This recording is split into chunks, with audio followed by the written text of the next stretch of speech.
my name is Oki and welcome back to my channel.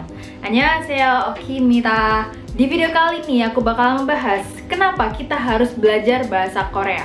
Oke, mungkin beberapa dari kalian mikir, kak aku aja masih belajar bahasa Inggris sekarang, kenapa aku harus belajar bahasa Korea? Nah, di video ini aku bakal ngasih tahu kalian kenapa bahasa Korea itu juga penting selain kalian juga harus belajar bahasa Inggris. Yang pertama adalah peluang karir yang bagus. Kalian tahu kan kalau misal negara Korea itu lagi berkembang pesat banget.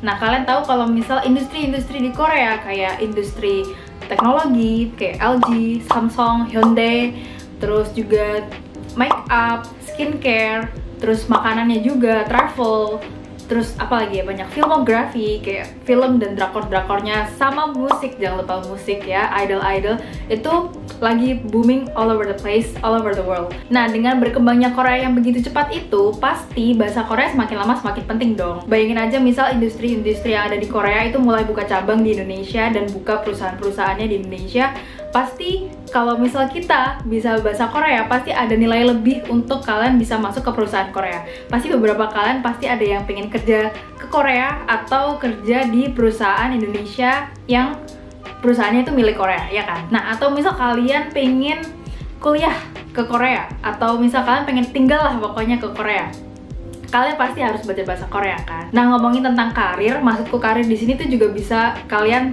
belajar ke luar negeri, itu kan juga karir, dan juga kerja itu kan juga karir. Nah, kalau misal kalian pergi ke Korea, misal kalian mau belajar di Korea untuk melanjutkan kuliah di sana, kalian sebenarnya nggak perlu untuk belajar bahasa Korea. Misal kalian udah pernah cek videoku yang ada di sebelah sini, aku cerita tentang aku pernah daftar KGSP, yaitu Korean Government Scholarship Program. Meskipun sebenarnya itu nggak jadi daftar sih aku sebenarnya. Nah, tapi di situ nggak ada requirement untuk harus bisa bahasa Korea. Tulisannya adalah harus bisa TOEFL minimal 550. Nah, tapi guys, kalau misal kalian bisa bahasa Korea, kalian pasti ada nilai lebih, ya nggak sih? Terus juga kalau misal kalian ke Korea nih, belajar misal kalian ambil yang undergraduate, yaitu pasti kalian kuliahnya S1 kan, dan itu 4 tahun. Tapi sebelum itu kalian pasti harus belajar bahasa selama 1 tahun. Nah, tapi kalau misal kalian bisa bahasa Korea, pasti ada nilai lebih dong. Apalagi kalau misal kalian udah sampai ke bahasa Korea yang level tertentu, dimana kalian dengan pakai sertifikasi itu, kalian udah nggak perlu ambil yang kelas bahasa 1 tahun. Jadi kalian langsung sekolah 4 tahun. Itu juga cukup lumayan mempercepat waktu, ya gitulah pokoknya. Kalian itu jadinya kuliah di sana itu nggak lama-lama lah, langsung bisa kuliah, nggak perlu ambil pelajaran bahasa. Nah, ngomongin karir yang pekerjaan, tadi kan aku udah bilang kalau misal industri Korea itu udah mulai berkembang. Nah, apalagi aku ini kan jurusannya bisnis, jadi aku bener-bener tertarik banget sama dunia bisnis di Korea. Terutama kemarin ada berita kalau misal Big Hit udah IPO, aku seneng banget. Meskipun aku belum belajar investasi, tapi aku punya rencana untuk investasi ke Big Hit. Oke, kita lupakan berita ini, aku mau lanjut lagi. Nah, kita juga tahu kan kalau misal Korea itu banyak nge-ekspor barang-barangnya ke Indonesia. Kenapa? Karena laku. Nah, biasanya kalau misal musik nih, ada idol yang datang buat konser, terus ada album-album, kalian pada beli kan? Terus skincare, kalian juga pada beli kan? Fashionnya Korea juga kalian pada beli kan? Nah, itu bisnisnya Korea kan berkembang banget di sini. Makanya banyak juga orang Korea yang dari Korea itu pindah ke Indonesia untuk mengembangkan bisnisnya. Misal dengan title embel-embel Korea, biasanya orang-orang kan pada kayak, oh ini produk Korea kayaknya keren, bagus gitu. Dilihat dari situ, pasti banyak banget dong orang Korea yang belajar bahasa Indonesia untuk melanjutkan karirnya di Indonesia, misal kerja atau membangun bisnis. Ini juga didukung oleh YouTube-nya Yuna Nuna. Kalian bisa cek, aku bakalan taruh linknya Yuna Nuna di sebelah sini. Dia ngomongin kalau misal banyak banget orang Korea yang belajar bahasa Indonesia, dan sampai jurusan bahasa Indonesia itu kelasnya itu sampai penuh-penuh gitu lah. Kalian bisa cek aja lah di linknya, aku bakalan taruh di description box juga. Nah, karena banyak orang Korea yang masuk ke Indonesia, belajar bahasa Indonesia untuk melanjutkan karir di sini, kalian harus bisa bahasa Korea dong, supaya kalian bisa berkomunikasi. Dan juga persaingannya dijamin pasti lebih ketat karena ada orang lain yang datang ke negara kita untuk mengambil lapangan pekerjaan yang sebenarnya udah tipis juga sih di Indonesia. Terus kalian bisa lihat sendiri kalau misal perkembangannya itu nggak pernah turun. Dia kayak stabil tapi terus naik-naik gitu kan. Nah, di sini kalian bisa take advantage untuk belajar bahasa Korea mulai dari sekarang. Siapa tahu nanti bahasa Korea itu bisa sepenting bahasa Mandarin atau bahasa Inggris lah ya, I don't know.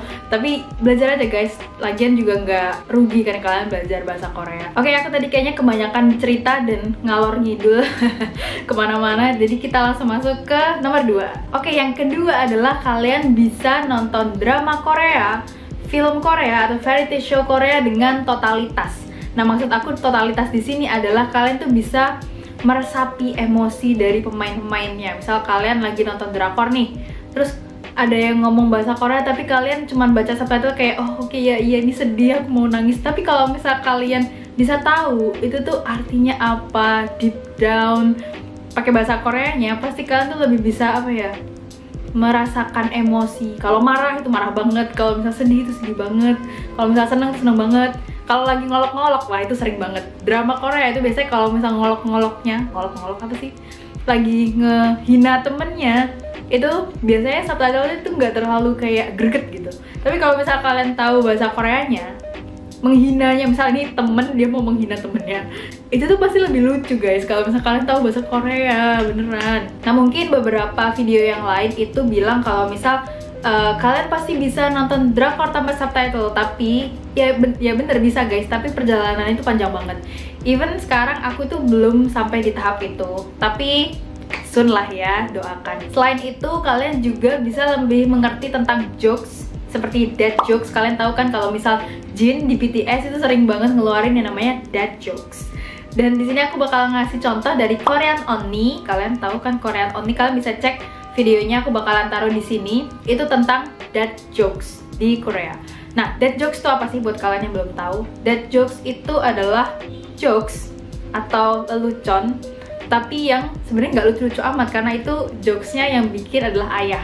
Biasanya kan jokes ayah itu kan nggak terlalu lucu ya. Nah, di sini itu aku bakal ngasih contoh dari Korean Only. 세상에서 가장 지루한 중학교는 로딩 중. Krik-krik nggak sih? Jadi intinya, ini aku bakalan bacain lagi. 세상에서 가장 지루한 중학교는 loading 중. Nah, ini misal kalau kalian artiin secara literal translation, ini tuh bakal aneh banget. 세상에서 가장 지루한 중학교는, SMP di dunia ini yang paling membosankan itu apa? Jawabannya loading. Pasti kalian bingung kan? Nah, jadi ini tuh 중학교는, terakhirnya kan ada 중학교. 중학교 itu kan artinya SMP. Di situ ada 중 kan. 중 itu kan artinya tengah-tengah. Nah, setiap SMP di Korea itu pasti namanya itu ada jungnya. Kayak misal sekolah, misal sekolah Daehwa Junghakyo. Misal Shinhwa Junghakyo. Nah, di situ kan ada kata-kata Junghakyo. Nah, biasanya hakyonya itu nggak ada gitu loh. Kalian cuma ngomong Daehwa Jung atau Shinhwa Jung. Nah, makanya di sini jawabannya adalah loading jung. Loading jung itu artinya adalah sedang loading. Jadi loading kan tetap loading kan ya. Jung itu artinya sedang. Jadi loading jung itu sedang loading. Ngerti gak guys sama jokesnya? Kalau misal kalian paham, jangan lupa untuk tulis di komentar di bawah ya, supaya aku bisa nge-like jawaban kalian. Oke, kita lanjut yang ketiga, yaitu kalian bisa lebih mengerti apa yang diomongin idol di sosial media. Misal kita tahu ada Instagram, Twitter, dan juga Weverse kan yang paling sering dipakai. Nah, di sini aku bakalan kasih pop up Instagramnya siapa ya? Nah, di sini aku bakalan pop up ada Instagramnya Taeyeon. Dia di situ bilang 언제더라, yang artinya adalah kapan ya, kapan sih? Nah, di sini kalau misal kalian itu bisa bahasa Korea, kalian nggak perlu klik yang namanya seat translation. Kalian udah bisa langsung lihat, oh Taeyeon lagi ngapain nih? Oh, 언제더라? Lebih asik kan? Nah, sekarang aku bakal ngasih contoh lagi, yaitu dari Kim Dong-hee. Kim Dong-hee kalian tahu kan yang main di Extracurricular sama Itaewon Class. Di sini dia lagi promosi dramanya yaitu Itaewon Class. Terus dia nulis di situ JTBC Itaewon Class 1월 31일 금요일 밤 10:50분 첫 방송. Nah, dia di sini ngomongin JTBC itu Itaewon Class tanggal 31 bulan 1 금요일. 금요일 itu artinya adalah Jumat, hari Jumat malam, 밤 jam 10:50 itu adalah 첫 방송. 첫 방송 itu adalah siaran perdana. Jadi itu episode satunya tuh muncul di tanggal 31 bulan 1 jam 10:50 malam. Oh ya, aku mau ngasih tahu kata 첫 방송 itu sering banget dipakai di dunia K-pop dan dunia perdramaan. Jadi kalau misal di drama 첫 방송 itu biasanya adalah episode 1. Kalau misal di K-pop 첫 방송 itu biasanya kalau misal mereka ngeluarin apa ya, kayak reality show gitu, terus ada episode 1 jadi 첫 방송 gitu. Atau bisa juga kalau misal mereka lagi tampil di panggung, terus itu kayak siaran yang pertamanya, jadi ada tulisannya 첫 방송. Biasanya tulisannya itu ada di sebelah sini, kayak di ujung gitu. Terus aku kasih lagi contoh yaitu dari BTS, Twitternya BTS. Di sini ada Jin, Ami, 내일도 봐요, 가리. Nah, di sini artinya adalah ARMY, see you later. Nah, Twitter tuh juga kayaknya ada tulisan C translation juga. Tapi kalau misal kalian udah tahu bahasa Koreanya itu apa, kalian nggak perlu klik C translation. Apalagi kalau misal mereka tuh lagi ngomong panjang banget nih. Misal contohnya Yeonjun, 스태프분이 찍어주신 사진인데 잘 나와서 올려요. Nah, kalau misal kalian bisa bahasa Korea, kalian bisa lihat foto ini terus langsung, oh ini foto yang diambil staff ya, terus bagus gitu. Terus habis itu ada Weverse dari Mingyu. Dia di sini bilang 날씨 너무너무 좋다. 날씨 너무너무 좋다. Dia bilang kalau misal cuacanya lagi cerah. Terus satu lagi yaitu Weverse dari 정원 and Hypen. 팬 여러분, 남은 연휴 기간 동안 행복하고 좋은 일만 있으세요. Featuring 제이크 형, 희승이 형, dan Nicky. Oke guys, kayaknya video ini udah kepanjangan. Sebenarnya aku mau cerita banyak banget manfaat dan hal-hal apa yang membuat kalian tuh harus belajar bahasa Korea mulai dari sekarang. Tapi karena kayaknya video ini kepanjangan, jadi aku bakal bikin video yang lain yang membahas tentang seputar kenapa kalian harus belajar bahasa Korea. Oke guys, kalau gitu aku bakalan akhiri videonya di sini. Jangan lupa untuk subscribe dan juga like ya. Alright guys, have a great day and a great week, and don't forget to fight for your dreams. Annyeong!